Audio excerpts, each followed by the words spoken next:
yolüstü lezzet durakları Knorr'la yola çıkıyor.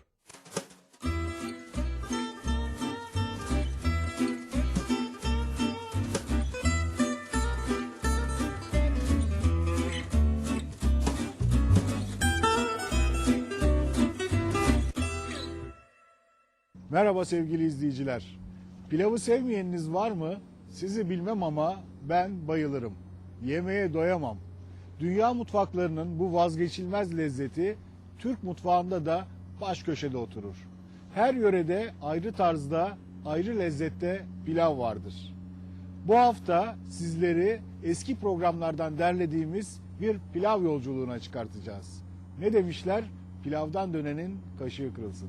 Never go away.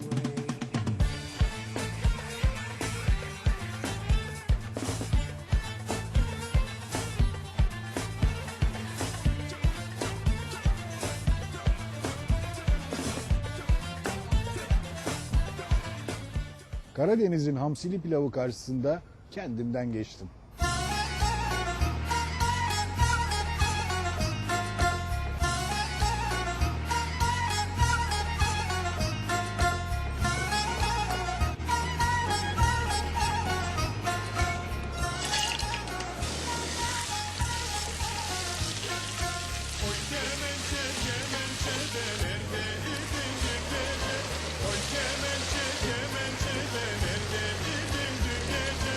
Atar kırarım seni de eğlencesin eğlence. Atar kırarım seni de eğlencesin eğlence.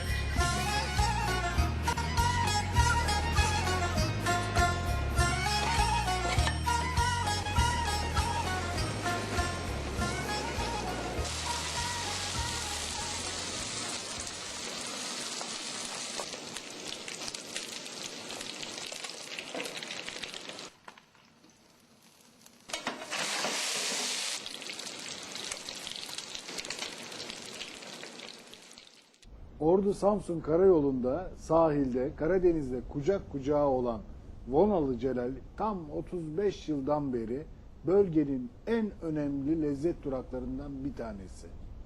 Burada isteyen günün taze balıklarını, isteyen yörenin en lezzetli yemeklerini yeme imkanı buluyor. Celal Bey, şimdi hamsi zamanı. Sizin buranın da hamsi böreği çok meşhur. Evet. Nasıl yapılıyor şu lezzetli eseri? Pirincimizi aldık. Güzel içini önce seçtik. Seçtikten sonra güzel yıkadık. Tuzlu suya bıraktık. Bu arada ayıklanmış hamsilerin orta kılçığını alıyoruz. Onları da belli bir müddet suda bırakıyoruz. Tamamen kanı çıksın diye. Önce tenceremizi ocağa koyuyoruz. Önce sıvı yağımızı, şam fıstığını ilave ediyoruz. Pembeleştiği zaman da pirincini döküyoruz. Pirinç yarı alda kavrulurken tuzunu ilave edip peşine soğan, incelenmiş dolmalık soğan. Bir miktar da pırasanın beyaz kısmından ilave edip yumuşak tutsun. Sert olmasın diye. Peşine karabiberini, pul biberini, kuş üzümünü, naneyi ilave ediyoruz. İyice pembeleşince kavuruyoruz. En son suyunu ilave ettikten sonra, maydanozunu da ilave ettikten sonra suyunu ilave ediyoruz. Pirinçlerle beraber ölçeğimiz vardır bizim. O kavurduğumuz kepçeyle veya kaşıkla beraber ölçeriz. Kısık ateşte tamamen pilavımız, iç pilavımız olmuş hazırdır.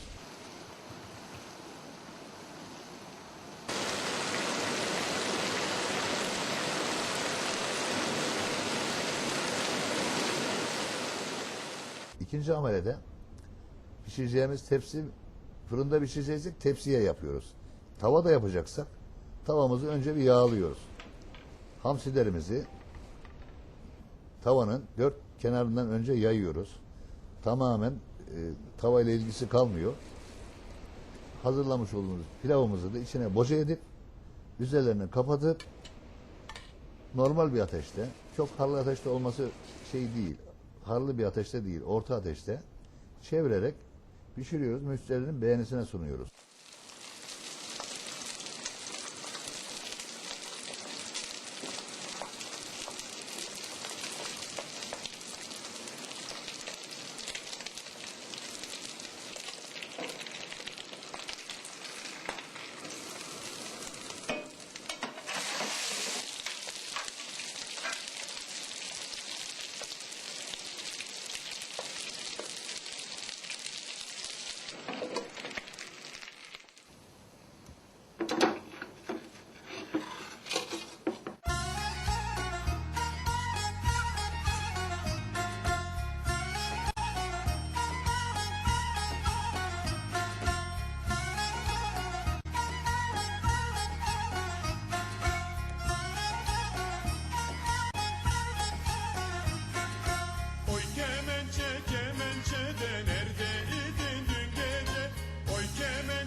İskilip'in torbanın içinde pişen pilavı insanı şaşırtıyordu.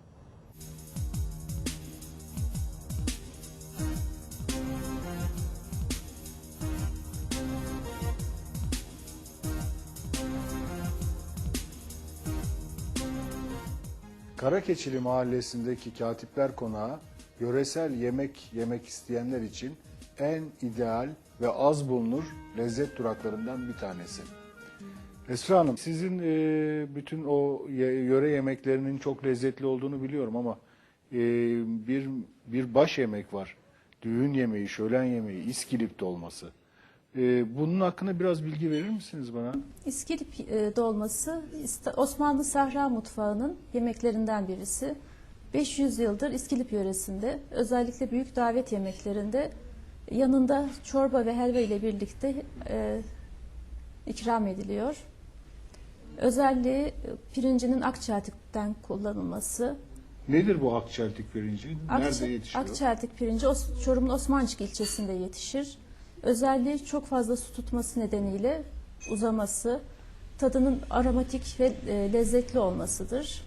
Ne kadar su çekiyor bire? Bir ölçüye 2 ölçü kadar su çeker.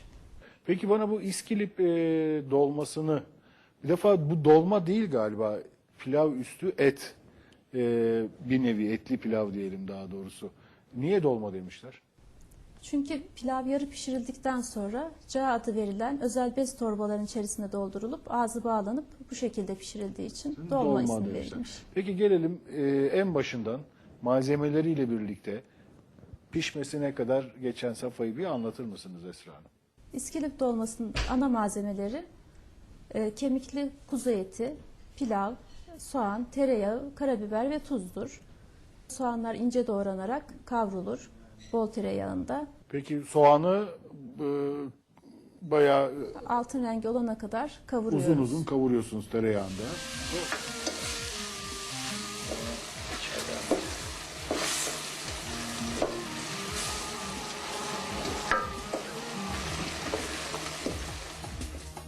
Sonra içerisine su ilave edilir. Suyun kaynaması beklendikten sonra bekleyen pirincimiz nişastası iyice gidene kadar yıkanıp bu kaynayan suya ilave edilir. Pilav suyunu çektikten sonra geniş bir tepsi içerisine alınır, soğumaya bırakılır. Üzerine karabiber ilave edilir. Dinlendirilmiş pilav daha sonra cağ torbası adı verilen özel torbaların içerisine doldurulup ağzı sıkıca kapatılır. Peki torba neden yapılıyor? Torbanın özelliği pamuklu kumaştan yapılmış olmasıdır. Sık dokunmuş kalın bir kumaşla yapılır. Peki o pilav doldurulmadan önce bu torbaya özel bir şey yapılıyor mu? Pilav doldurulmadan torbanın ıslatılıp nemli bir şekilde kullanılması gerekiyor. Pilavı doldurdunuz, ağzını bağladınız. Gelelim et kısmına. Et kısmında da öncelikle etin iki tarafı tereyağında kızartılıyor.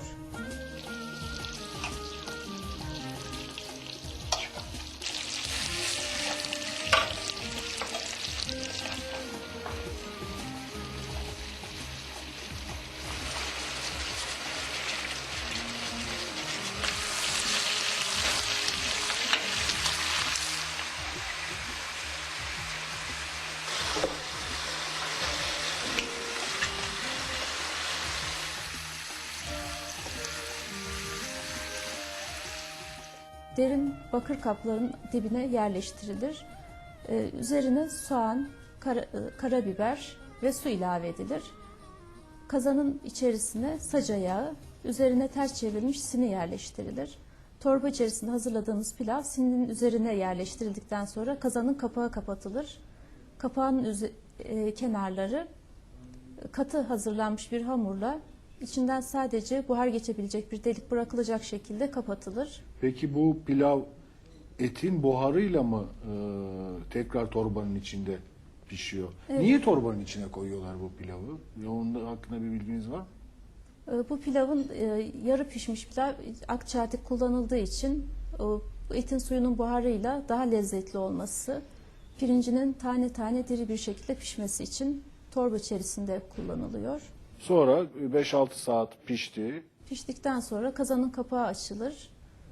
İçinden önce torba pilav çıkarılıp bakır bir kaba alınır. Kazanın içerisinden aldığımız et suyu ile demlendirilir. Daha sonra et parçaları pilav üzerine yerleştirilip karabiber ekilir. İskilip dolması özellikle hazmı kolaylaştırmak amacıyla sirkeli cacık veya sirkeli ayran ile birlikte servis yapılır. Sirkeli cacık.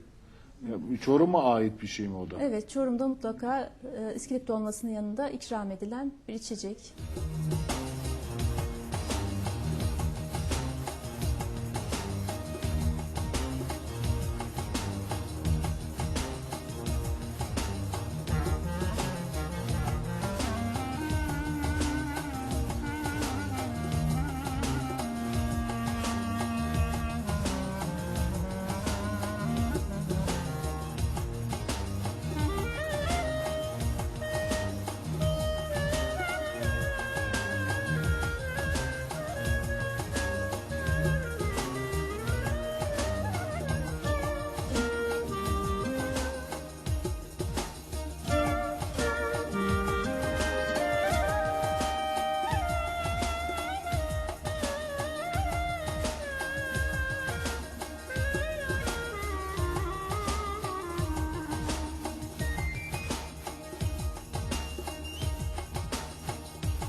Trabzon'un asırlık Kalkanoğlu pilavı damağımı şenlendirdi.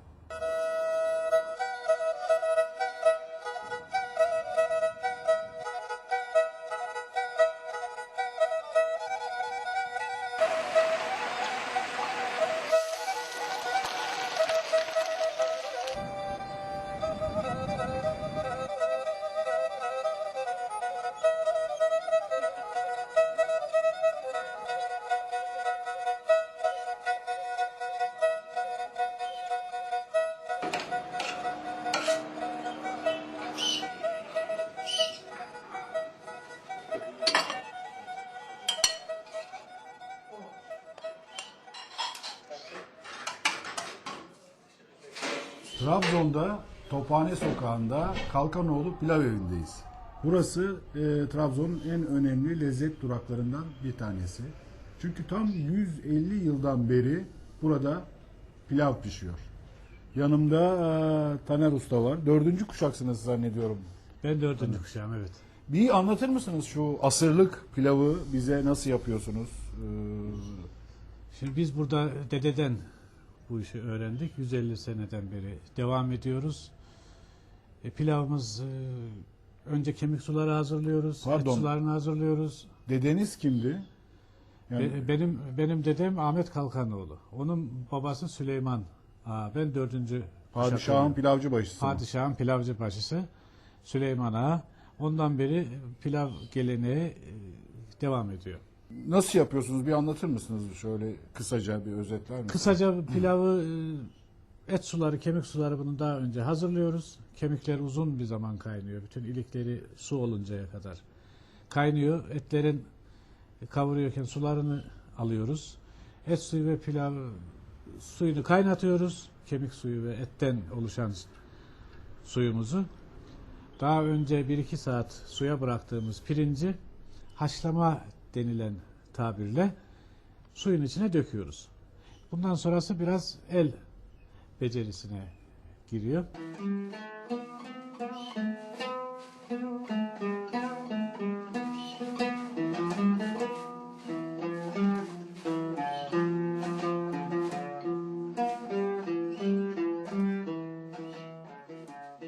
Peki üstüne bir de tereyağı döktünüz galiba hazırlarken. Tabii böyle. biz bu kavurmasını daha önceden hazırladık.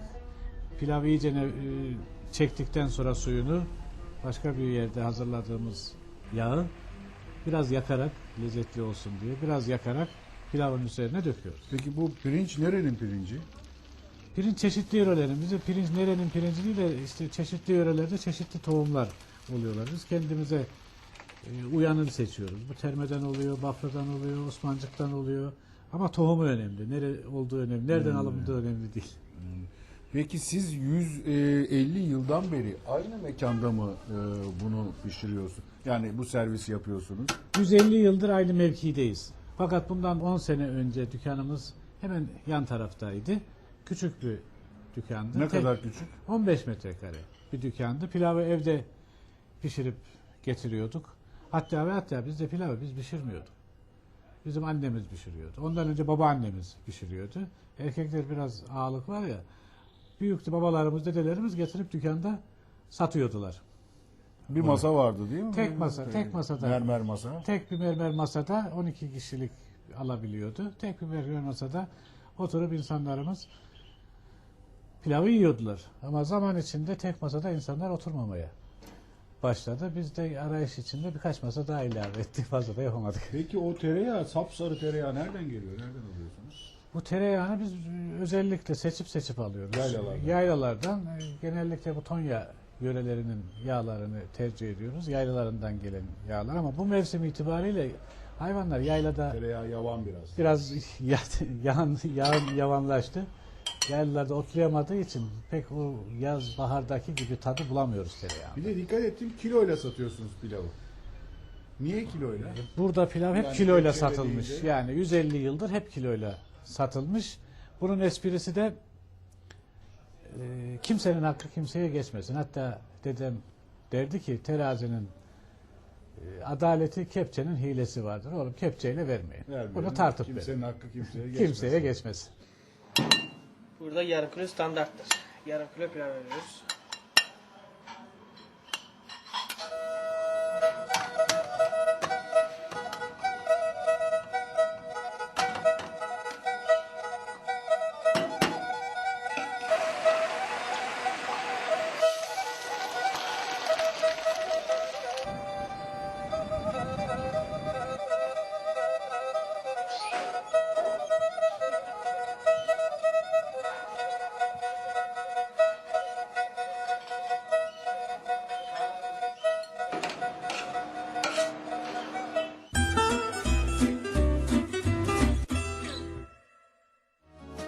Yolüstü lezzet durakları Knorr'la yola devam edecek.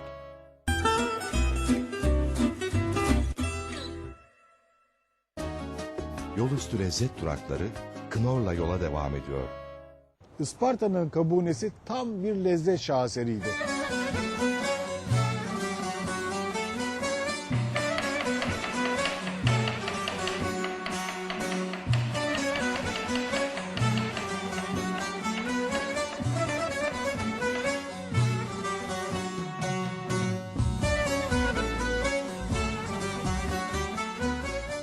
Gökçay mevkiindeki Kervansaray, Isparta'nın en bilinen lezzet duraklarından bir tanesi. Bir yapılışını, malzemelerini baştan sona anlatır mısınız? Yapılışı haşlanmış yağsız dana eti didilir. Bir gün öncesinden veya aynı gün yapılabilir ama soğutulması lazım. Haşlanmış nohut. Genelde bu bakır tavalarda yapılır ve harlı ateşte pişirilir. Tavanın en altına karabiberle oğulmuş soğan, onun üzerine biber, az parça, nohut, et ve domates konur. Ondan sonra pirinç konur. Yeteri kadar et suyu ilave edildikten sonra suyu çekilinceye kadar harlı ateş dediğimiz yüksek ateşte pişer. Tam suyunu çekerken de tavlanmış tereyağı üzerine ilave edilir. Biraz daha beklenir o yağı çekmesi için. Bunları suyunu ve yağını çektikten sonra demlenmeye alınır. Bir 15-20 dakika demlendikten sonra da servis yapılır.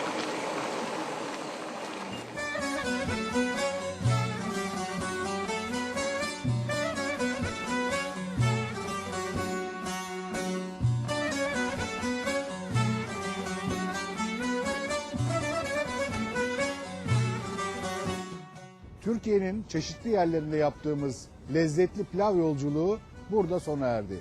Bir sonraki programda görüşmek üzere, hoşça kalın.